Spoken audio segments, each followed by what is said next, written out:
Hi, and thanks for joining us for the Path to B Corp Certification webinar series. This is part 2 of our series, and today we're going to cover the steps that will get you through to your B Corp certification. My name is Kara Peck, and I am from the B Lab Community Development Team. B Lab is the nonprofit behind the B Corp movement, and I'm also joined by my colleague Katie Overwager, also with B Lab, who supports our standards team. Katie will be walking you through the specifics in terms of how you get through the B Impact assessment and how you can complete the final steps to achieve your B Corp certification. We're also joined by our 2 colleagues, Andy and Kaylee. Andy and Kaylee are both on the line today to answer your questions as they come up. Feel free to chat questions. On the right-hand side of your screen, you'll see a questions box. During the entire webinar today, you are free to ask questions as they come up, and Andy and Kaylee are on standby to answer those questions. Again, this is part 2 of our webinar series. In part 1, Sophie covered a lot of the why. Why do companies join the B Corp movement, and kind of the bigger picture about what it all means. Today, we're really going to dive into the details with how. We are going to look at the specific steps that will take you through to certification.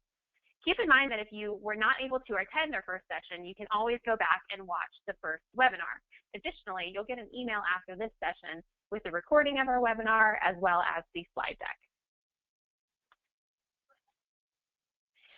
So today we'll be reviewing first what a B Corp is, just a bit of review from the last session about why companies join the movement, and then we'll quickly dive into the certification process. We'll look at tips for success as well as a timeline to achieve your certification. So what is a certified B Corporation? If you weren't able to join our first session and you're just getting familiar with the movement, you can think of the certified B Corp community as a global community of companies who are using business as a force for good. Around the world, there are over 1,200 B Corps, and these B Corps span nearly every industry, small and large, in both service and product companies, again, all over the world. What really unites these companies, though they may be different in a lot of ways, what unites them is that they are companies that have actively chosen to measure and verify their social and environmental impact. And they're doing this for their entire company. They're choosing voluntarily to meet high standards of performance, accountability, and transparency. You might actually think of B Corp certification as similar to an organic or fair trade certification, but for the entire company and not just for the product. As an example, to fully paint this picture, you can think of it like this. It's wonderful to know that you are buying an organic apple, but what you might start to ask is, how is that apple actually produced? Where did it come from? How was it transported to you? And what was the company actually paying the laborers that picked the apple? And these are the questions that people are starting to ask, and this is where B Corp certification really comes in. It helps to fill that gap between what you might know about a product and what a company is actually doing behind the scenes. So B Corp certification is kind of like fair trade or organic, but for an entire company and not just for a product.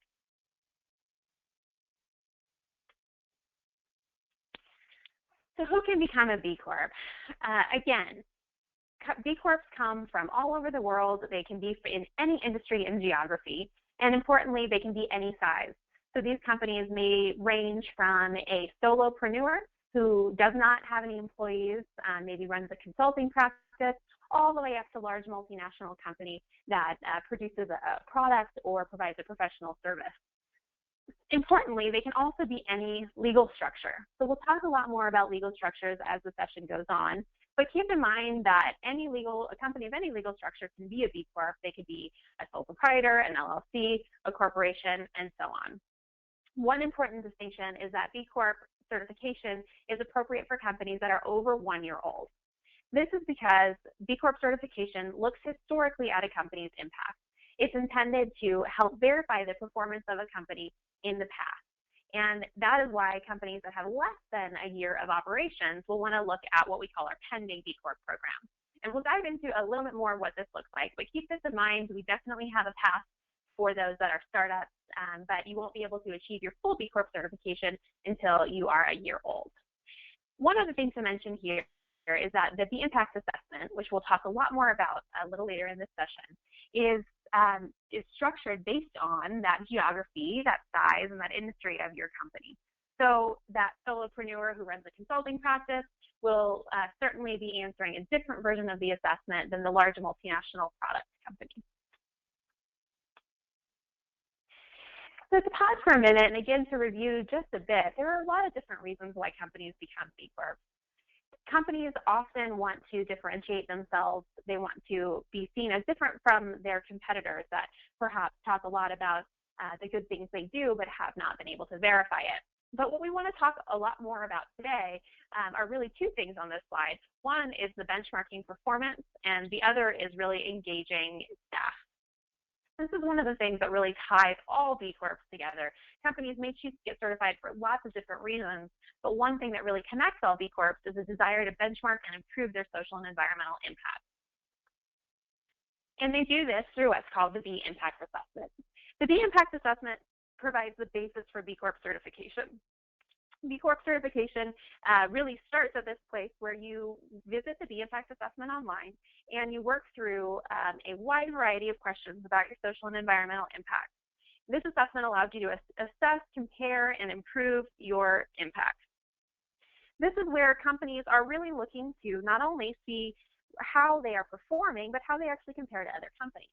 One of the really exciting things about the B Impact Assessment is that it actually compares your impact in these areas of social and environmental performance to the thousands of other companies that have taken this assessment in the past. What you get when you take the assessment is actually a breakdown of your score and how you compare to other companies.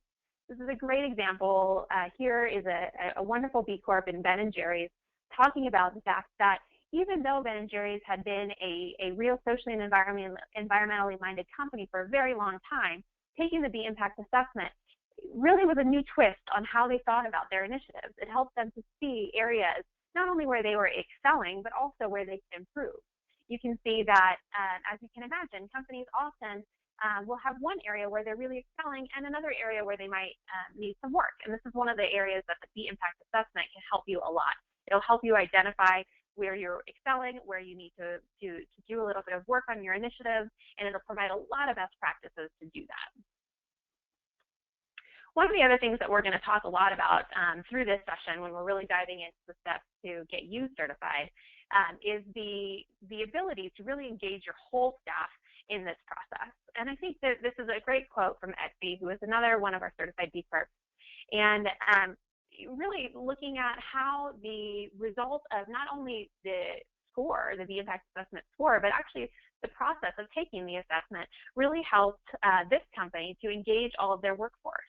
It really engaged them in doing work that they felt had a purpose and that they felt deeply aligned with. And this is something that Etsy and many other companies in the B Corp community will tell you that has really paid out in that these employees, because they're getting involved in the real bottom line impacts of a company, not only their financial impacts, but also their social and environmental impacts, they feel more engaged, they come to work more energized, and they're able to actually do better work for the company and provide more value.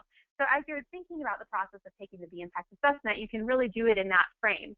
Think about not only how are you measuring your impact, but how can you use this as a tool to actually engage your staff and help give them more meaning in their work. So what is actually covered in the B Impact Assessment? You'll see here that the assessment is very broad. It covers all of the different ways that a company might create impact.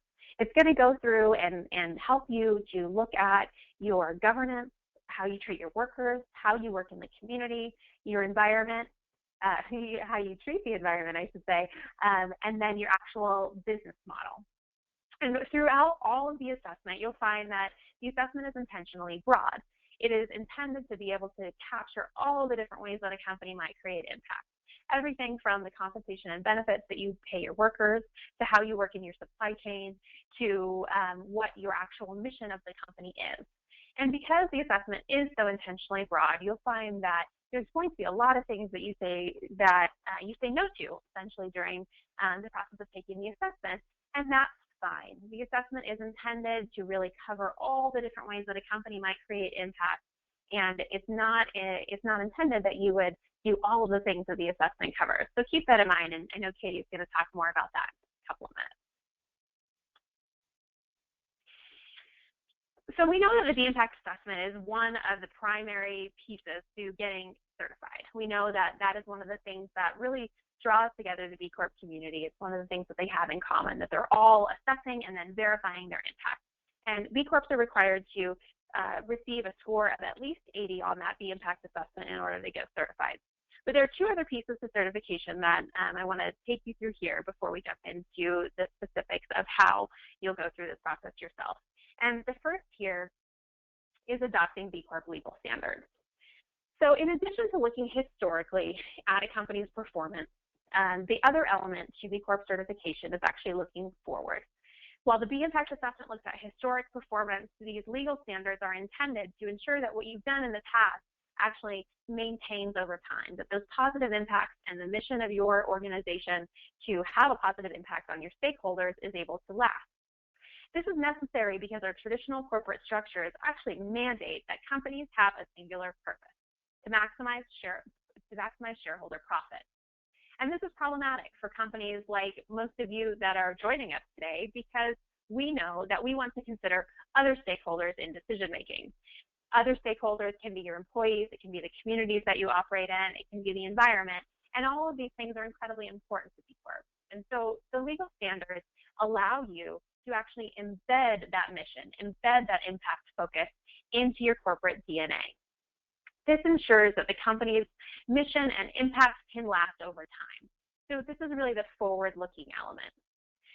So adopting B Corp legal standards actually gives companies both the permission and the legal protection to operate in a way that takes into consideration the impacts that it has on all of its stakeholders, not just its shareholders. Now, this can be done in a few different ways. Some of you on the line may have heard about what is called the benefit corporation. This has been a really exciting movement that has happened within the B Corp community, that B Corps have come together along with lots of wonderful legal counsel to create a new structure where it was required. And as you can see here, these laws that create a new kind of corporate structure that actually allows companies to take into consideration those other stakeholders in addition to just their shareholders, has now been passed in 27 states. Now, what's important to realize about this is that in some cases, this new corporate structure is not necessarily appropriate for every company. So while this is a very exciting movement, and we're incredibly excited that a new legal structure now exists for corporations that would otherwise not have an option to legally consider their other stakeholders, we now have this new corporate form called the benefit corporation. But again, we want to keep in mind that the benefit corporation and the certified B corporation are two distinct things. The benefit corporation is the legal entity that companies can elect to protect the company and its managers in making decisions that include other stakeholders other than just their shareholders. However, companies that are LLCs, companies that perhaps have a different kind of legal structure may not necessarily need to elect that legal structure in order to meet the B Corp legal framework. We're going to talk more about this in just a couple minutes. It'll really depend on your own corporate structure. What we want to cover on this slide is just to make sure we have the terminology straight.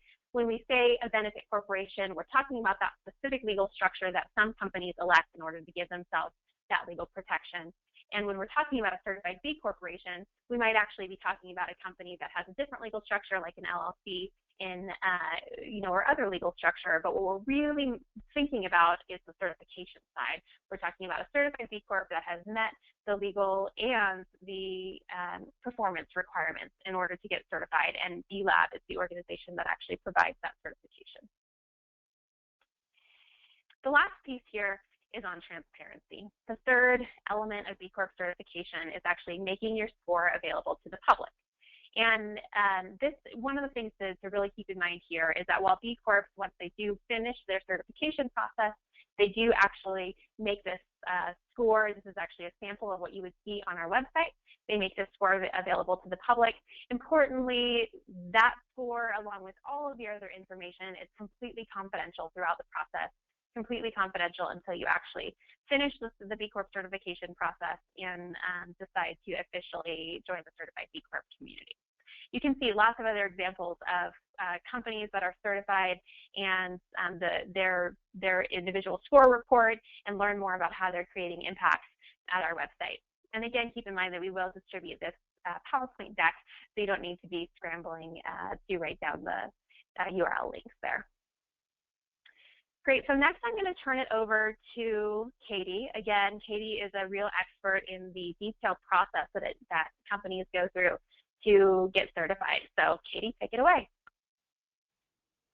Thanks, Kara. That was really helpful, and it hopefully helped everyone who's listening in to get a little bit more of an idea about the why and some of the background of the how, so that we can now dive a little bit more into the specific process of getting certified and some tips and tricks along the way.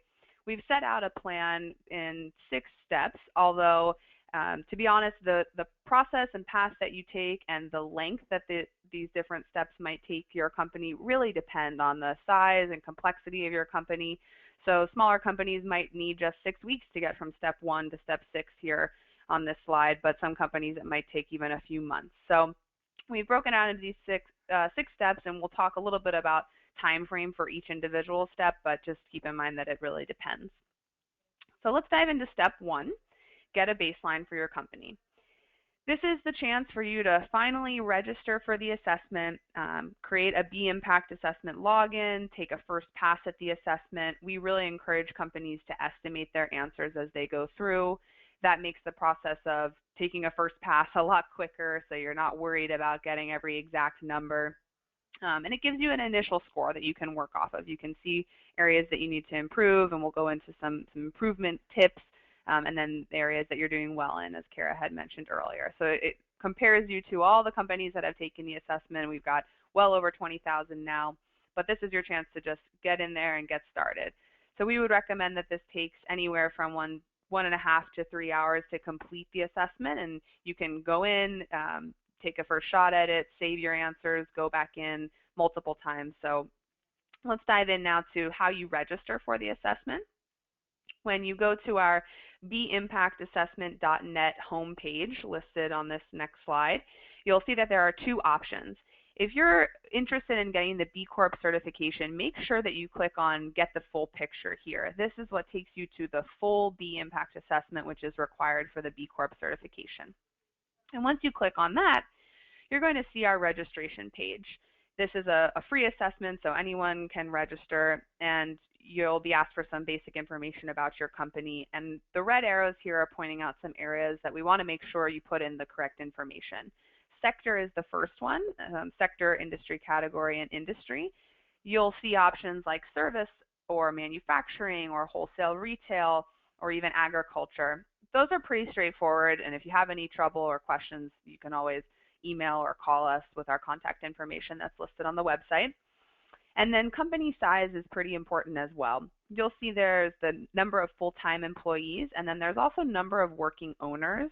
Working owners would be anyone who is a founder of the company, usually anywhere from 1 to 3 people, and we will exclude those people when we're considering the full-time employee number. So as Kara mentioned, a company that has thousands of employees is going to be seeing a different version of the assessment than a one-woman or one-man show that doesn't have any employees. Once you have registered for the assessment, you'll be able to log in with your new username and password, and we're going to go through some tips and tricks for filling out the assessment as you take your first pass. You'll first see here on this slide a circle. It might be hard to see, but a circle, an orange or yellow circle with a question mark in it. You can click on this question mark, and this will open up a help text box that gives you some reference. It'll tell you about definitions that will be helpful to answer this question. It will give you some guidance on how to answer this question and what we mean by certain terms or categories. So feel free to reference the help text whenever you're going through. And on the next slide, you're going to see a button that's for best practices. Almost all of the questions in the assessment have a best practices button right next to the question. And when you click on that button, it will open up a different text box that gives you the best practices referring to this given policy or practice that a company might have. So it will oftentimes give you examples of companies, B Corps or not, that have implemented a similar policy or practice. Sometimes it'll even provide resources if it's something that maybe you're not doing currently, but you're interested in doing. And oftentimes you'll even see in this best practice box a graph that shows you how common this given practice is. So that's a really cool educational aspect of the assessment as you go through. And then on the next slide, you're also going to see we're pointing out two items here. The first is what we call a revisit this checkbox. Make sure that as you're going through, you check this whenever it's a question that you're not sure what the question is asking or you're not sure how to answer it. Maybe you want to save this question to go back to someone else on your team because that's the HR person who has all the information about employee numbers and things like that. We're going to show you in a later slide in a second how to get a list of all the questions that you've marked revisit this for. So that'll be a helpful tool as you're going through. And then make sure to save and proceed just to save your answers on each page. So even if you just fill out the first page and then you want to come back at a later time, just make sure that you're saving your answers as you go through. And then, as I mentioned, there's a way to see all of your revisit this questions. So at the very top of the assessment, you'll see a link that says revisit questions report. And as I mentioned, this will provide a list or a report of all those questions you've marked as revisit. And that's really helpful, especially if you have a larger team with multiple departments. You can even export this list as an Excel document or a PDF, and it would be a way that you could kind of highlight certain questions that someone on your team might be able to answer, and you could send the list out to them, and then they can fill in the answers for you. So you'll see on this slide here that it'll also provide you with some information around how many points you're currently earning and how many points are available for these questions. This is really helpful, especially as you're, we'll get a little bit more into the improvement aspects of the assessment, but you can even sort these columns. So you could, the first arrow on the left there is pointing to how difficult this given policy or practice might be to implement, so you can kind of sort this view, also export this as an Excel document. So this is a dual functionality for the revisit this questions and then also some improvement aspects. And then I wanted to also just mention on this next slide, you're going to see that there is a section of the assessment called Impact Business Models. This is the section where a company is able to capture the impact of a given product or service. So a little different than those first four sections you see listed there that are more about your day-to-day policies and practices. So this Impact Business Models section, it's an important one. And at the same time, it's also can be a difficult one to go through. There's a lot in there, a lot of information. It can be hard to figure out exactly where your company fits. So do your best here, but know that we're always available for support at B Lab. And as we get into the later on steps, there's also a step of the process where we will get on the phone to verify your answers, and we can help you through this section. So do your best, but know that we're here to support you there as well. And then, as Kara mentioned a little bit earlier on, there are some specific steps for startups. Startups would be companies that are under a year old. They have not yet reached a year of operations. So we still have a process for you. Startups can apply to be a pending B Corp, where you would get a logo that says you're a pending B Corp, you're in the process of going for the full certification, and there's a whole section of our website listed here that you can refer to for the specific steps. But basically, what you'll need to do for the pending status is complete your B Impact assessment, make a legal change depending on how and where you're incorporated, and we're going to get to that a little bit more in a couple of minutes, and then sign some just documents saying that you will uphold the pending B Corp status and that you will pay for that 1 year of pending status. And then at the end of the year, you can go ahead and apply for the full B Corp certification. Katie, just a couple other things that we might want to mention for people about the pending B Corp status. One is that when you're taking the B Impact assessment as a prospective B Corp, so as a startup that is working towards that full B Corp certification, you can think of the actual assessment questions as being somewhat forward-looking. So as you're going through the assessment, you may want to think about what will I be doing in a year's time? Because we recognize that as a startup, a lot of the questions that are historical won't make a lot of sense for you unless you're thinking about the future. So if you're thinking about where will I be in a year's time when I'm going after that full B Corp certification, you can think about answering the assessment in that way. And then because of that, it's also important to keep in mind that the B-Lab team won't be able to fully verify that score because, again, you're looking forward instead of looking backwards. So as we're going through the rest of the steps here, keep in mind that as a startup, you'll really want to go through that assessment on your own, make that legal change, and then you can get that pending B Corp status. And once you go to that full B Corp status, that's where the B-Lab team will really work with you to verify that score. Great point. Thanks for adding that, Kara.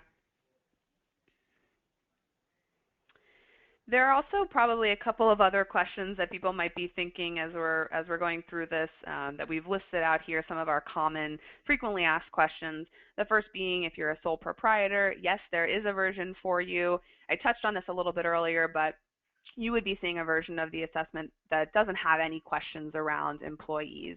And you'll also, there will be a specific set of steps in terms of the legal requirement for you. So have no fear, there is a version for you, as is there for companies with a virtual office. There will be a lot of question answers that have a not applicable option or an I don't know option as you go through. So sometimes referring to environmental aspects of your office will have a not applicable or I have a virtual office option. If your company has operations in more than one region, if you have any doubts on this or want to talk through this with our team, feel free again to call or email. But in general, when you're registering for the assessment, we ask that you register based on where the majority of your employees are or where your company is incorporated, whichever makes more sense. And then a lot of the questions will also refer to the last fiscal year or the last 12 months. So whenever you see those, that'll be a good hint for what year of data you should be using when you complete the assessment. But in general, the assessment is what we call a snapshot in time. So it's looking at today and the past year or past 12 months. So rather than what you might be planning to do in the future, you'll be using the last year, unless, of course, you're that pending B Corp status, which we just talked about. So once you've gone through and you've taken your first shot at the assessment, you're going to get some baseline information about your score and how your score breaks down into the different impact areas. And you'll see a report very similar to this one on the page. It'll basically compare your company's impact to the universe of companies that have taken the assessment. So as Kara had mentioned earlier, it gives you a great baseline of information on where you're excelling and where you might have some areas for improvement. So step 2 in this process is to use that information that you get on your first impact report and engage your team.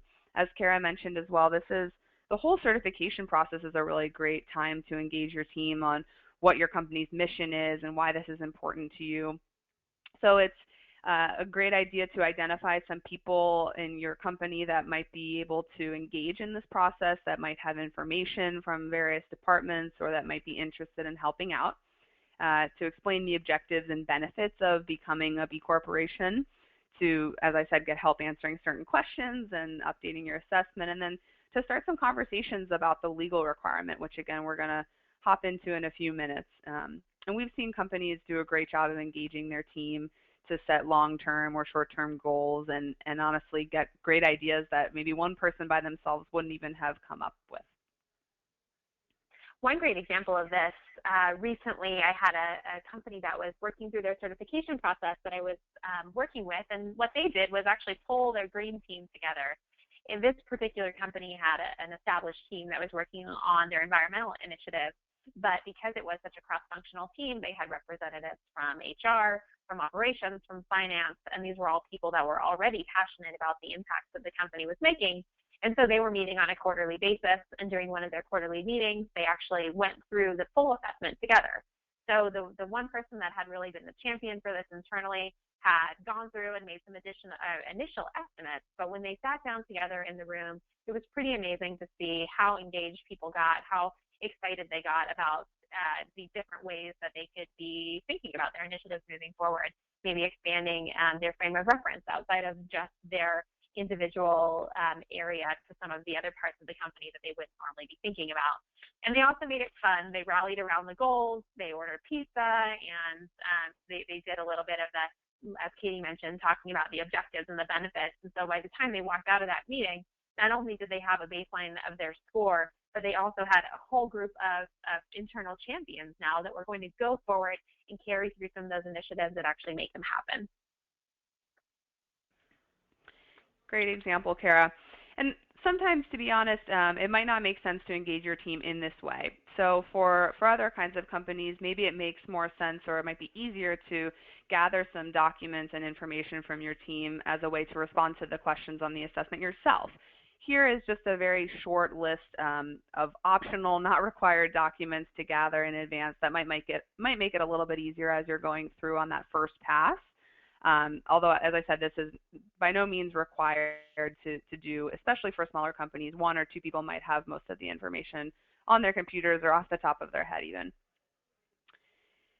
And one good way to think about this in terms of gathering some of these documents is if some of these documents are sensitive, and say you may work in operations and may not have access to some of the HR information, one of the great things that you can do, as Katie was talking about that revisit questions report, is go through and actually check all the HR questions, and then you could actually share that spreadsheet, that Excel document that you're able to download with your HR folks, and that way you're able to share with them specifically the questions that you're needing help answering. So if a way to maybe engage that that isn't quite all in the same room, particularly with some sensitive information, that can be really helpful. Definitely. Thanks, Kara. And again, feel free to do whatever seems like the best fit for your company. Companies have come up with all kinds of exciting and innovative ways to go through this process. But once you feel like you have taken a good first pass at the assessment, and the assessment is anywhere from 90 to 100% complete, now it's time, if you're interested in the B Corp certification, to submit your assessment so that we can schedule a review call with you. You will see a button when you're finished with the assessment that's highlighted here that says Submit for Review. That will trigger our team to write you an email asking if you're still interested in the certification, and if so, putting you in touch with a member of our standards team so that we can find a good time for us to schedule a 90-minute or so long phone call during which we can review your assessment, go over those questions that you weren't sure how to answer, any other things that you wanted to ask us about, and then it also gives us a great chance to learn more about your company so that together we can make sure that we're capturing your company's impact in the best way that we can. This also gives us a chance to refine the score. As we kind of move into the next steps of the process, step 4 here is implement. What I forgot to mention earlier is that for the B Corp certification, we do have a minimum score requirement, which is 80 out of 200 points on the assessment. So at the end of your review call, you'll refine your score and have a good baseline score by which we can then work on the next steps. One quick thing to mention before we move forward to the next step is that as you go through the assessment, remember that everything in the assessment is on a positive point scale. There's nothing in the assessment that is a minimum requirement. You essentially can't fail, and all points you earn are positive. So any score is a good score. Keep in mind that that 80-point bar for certification is intended to be a very stringent requirement. B Corps are the leaders in social and environmental impact, and so many companies, as they take the assessment, will come in under that 80-point threshold, and it's something that you should still feel really great about. Even a score, in the 30s, 40s, 50s is still a wonderful score because it's all based on a positive point assessment. These are all things that you're doing that are above and beyond the basic requirements that most companies would be doing out there. Absolutely. Great point, Kara. So moving into step 4, this is a chance to use some of our best practice tools within the assessment as a way to identify some areas where you can improve your score and start to implement or plan out some short-term and longer-term action items. You'll see we have some improve your impact, a whole section in the assessment highlighted here, and we'll get into a little bit more of what's on that page in the next slide here. On that improve your impact page, you'll see a customized improvement report that will give you a list of all the questions on the assessment that you're seeing, and it'll break down the questions to show you how much you're currently earning versus how much you might be able to earn. We kind of saw a version of this a little bit earlier in the slideshow. And this is an example of a company, Dancing Deer, that used their improvement report to create an action plan where they were able to not implement yet, I guess, but to plan out some short-term, 1 to 6 month long items that they could implement. And then, of course, there were some longer ones too that they had always wanted to do, and this impact assessment was really the catalyst to get them to plan it out, to set a timeline, to assign certain people in their team to different items, and then to have a support team as well.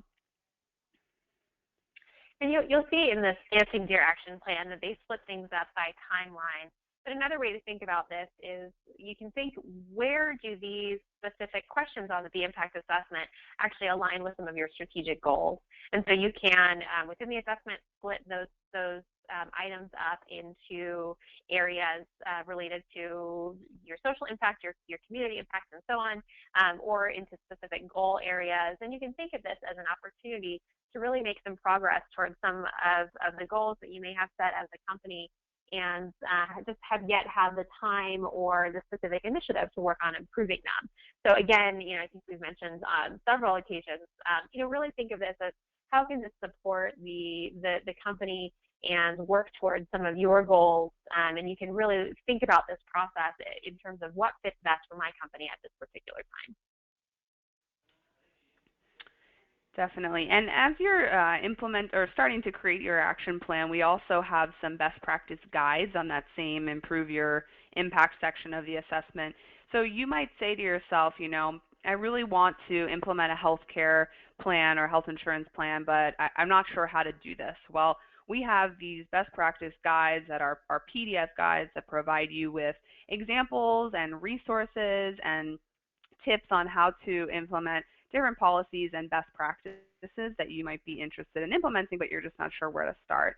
So there are a number of guides in there. And what's great about the B Corp community once you become a B Corp is that the companies are always willing to share ideas with each other. So you really become a part of this community and movement of companies that want to do good in the world and want to share what they're doing with the other B corporations. This is a chance for you in the next couple of steps here to kind of fine-tune any answers, continue to improve. So if your score is still below that 80 bar, this is your chance to continue to improve your impact and engage your team. So again, this timeline for these next two steps can really depend, and can be anywhere from a shorter term amount of time to something longer term. But as Kara mentioned, any score that you're receiving, even if it's in the 50s, 40s, that shows that your company is really going above and beyond. That's the positive impact that your company is having. So it's a chance to celebrate your success no matter where you are, and each action that you take is not only moving you down the path towards becoming a B corporation, but towards becoming a better company and towards implementing some more of those best practices. So create a timeline, share it with your team, use this as a chance to really get everyone excited about it. We have a company on our next slide here that was already mentioned, Etsy. It's an online crafts marketplace in the United States, and it's really growing around the world. And they took it upon themselves to use the B Impact assessment as a way to really engage their team. I mean, they went above and beyond. They had an entire, they called it a hack day, I think, and they had all of their employees take the day to just work together to review areas that they could improve, to come up with really creative ways to improve, and anything from colorful bike racks so employees could bike to work, to new wellness and vacation policies. I mean, you name it, and they saw their score jump from an 80 to 105. So yes, that's a big company. They really took it upon themselves to do something huge here, but it gives you an idea of what kinds of ideas this can spark and the kind of engagement that you can have with your employees. So that's just one example of many of companies that have seen their improvement, or their impact and their score really improve through this process. And again, to go back to the point we made earlier with regard to Etsy and the employee engagement here, I think this tells a really wonderful story about Etsy went above and beyond to engage their employees, but again, they really saw it pay off, and they really saw that those employees that were involved in these efforts came to work every day more motivated and actually more productive for them in the long term. So even though it may feel like a bit more work up front, companies are really seeing that payoff. Great. And the next step in the process for companies, once you're above that 80 minimum score, again, you should feel really proud of this. And what the next step in the B Corp certification process is for some documentation. The reason we do the documentation step is to further verify some of your answers to the assessment questions, and we have our system actually randomly pull a list of questions that we'll ask you to provide some supporting documentation for. So this is something that we would go over with you at the end of our review call, so you know where to find those document questions and where to upload the documents. And then our team will review them and see if there are any last follow-ups or questions, and this helps us to finalize the score and really come to some more accurate numbers and answers in the assessment. So once we feel like yep, go ahead. Just before we move on, I think it might be helpful just to give maybe a couple of quick examples for everybody on the line of what that documentation might entail. Great point. So the kinds of questions that we'll be asking for supporting documents on might be something as simple as if your company says that you have an employee handbook, we would want to see that employee handbook just to verify that the company has one and understand a little bit more about what's included in the handbook. So that's something you probably already have on hand and might be easy to implement. Another example would be asking for information about your sales and where your revenue is coming from. Again, everything would be confidential throughout this process, but there might be some documents that you'll need to do a little bit more work on and engage some of your other employees. But again, we'll make sure you know where these documents are and how to upload them. And then once we've got those documents, we've reviewed them, we feel like the assessment is in a good place, the score has been refined throughout the process, then the last step is to just kind of finalize some last items. In the last couple of weeks of the process, we want to make sure that the company, that you understand what your legal requirement is and what the path for that would be, and then we'll ask you to sign our term sheet and pay the annual fee for your certification. So to really quickly touch on those items again, the legal requirements really depends on where and how your company is incorporated. So this is going to be a little bit of more of a focus on the United States, but if you're in Canada or Latin America or Europe, we have different paths for different kinds of companies. So we'll make sure to go over this with you as we review the assessment, and there's tons of information on the website as well. So hopefully you'll be able to access the link there at the bottom and can see what your specific path forward is. But in general, most companies will take one of two paths. The first being that you would amend your governing documents to include some language that gives your company those additional, the additional protection, as Kara mentioned earlier on, to consider all stakeholders when making decisions for your company. And some companies might be asked to adopt the benefit corporation legal status. So there are some examples listed here. We've listed an LLC in any state in the United States would just amend their operating agreement, whereas corporations in Delaware would be asked to adopt the benefit corporation form within 2 years of certification. So the whole legal requirement is something that your company will have time to implement. We don't ask that you do it before you get certified, and we don't ask that it be done in the next couple of days after finalizing certification either.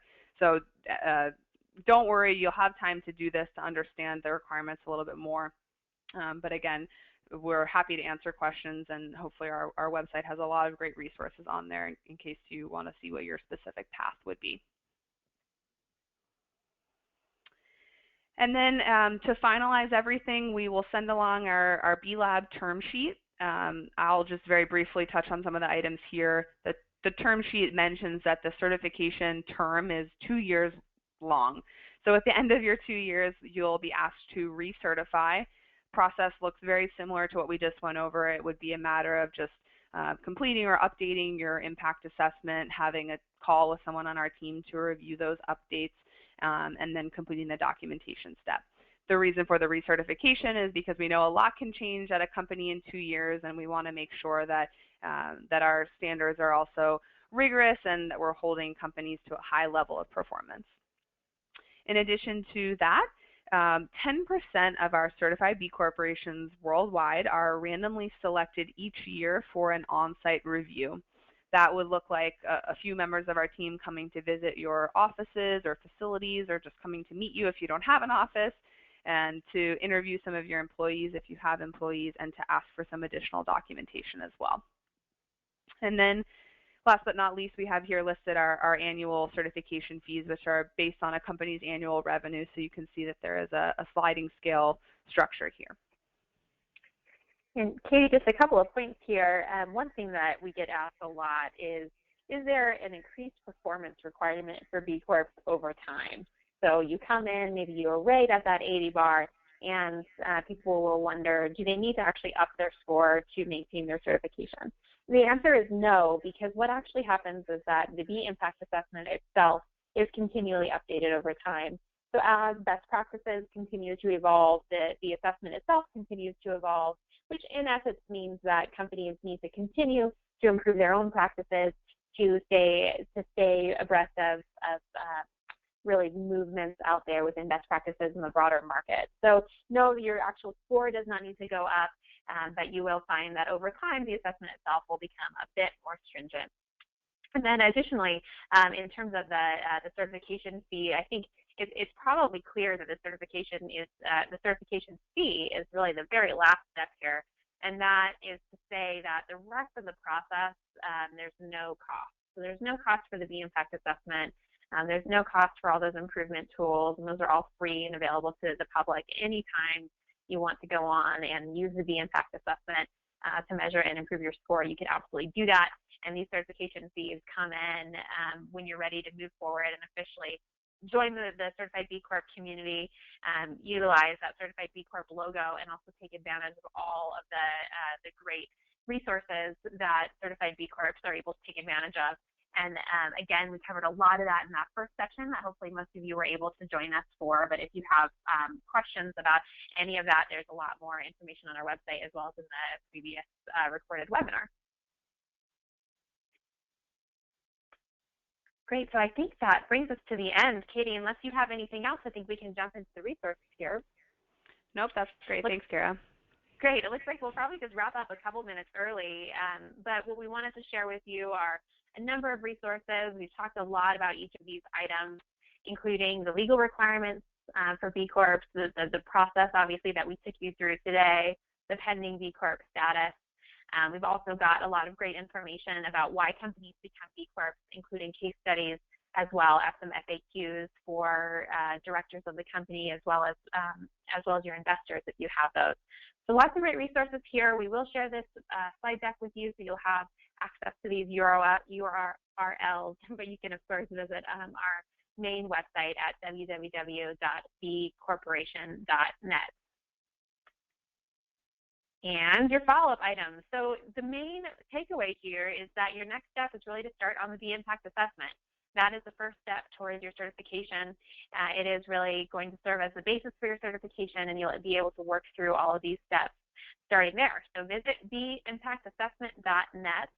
And again, as Katie mentioned many times, we've got a great staff that's available to answer questions as they come up.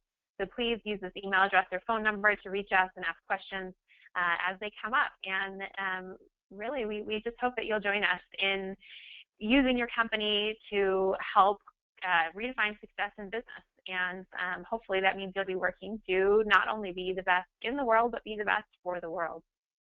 So thanks again for joining us. We hope that you got a lot of value out of this presentation, and we hope that we'll see you again soon.